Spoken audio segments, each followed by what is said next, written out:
عمر زيب يحمل عبء جريمة اقترفها بحق ابنته زينب. كانت غلطة كبيرة، لا أدري ما الذي كان يدور في ذهني. لكن عائلته تقول إنه كان يدرك تماما ما فعل، وإنه تعمد ارتكاب جريمته. هنا في النهر ألقى بابنته. لم يكن سعيدا بولادة ابنتنا الأولى، كان يريد ابنا، ونبهني بعد ولادة طفلتنا الرابعة إن أنجبت خامسة سيقتلها. كنت أبكي وابنتنا تصرخ في النهر، وحين حاولت إنقاذها ضربني. زوجته رأت بأم العين الحادث برمته، وتقول إنها تعرضت لتهديدات زوجها مرارا.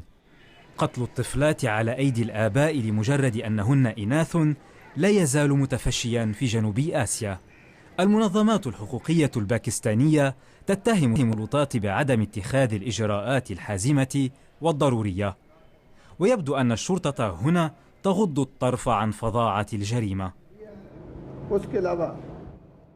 هل من المعقول أن تشاهد أم ابنتها ترمى في المياه وألا تخبر الشرطة إلا بعد أسبوع؟ قد يقبع هذا الرجل خلف القضبان، وقد اعترف بذنبه، لكن ليس بالأمر الأكيد أنه سيلقى عقابا لما اقترفه. جاد خليل، BBC.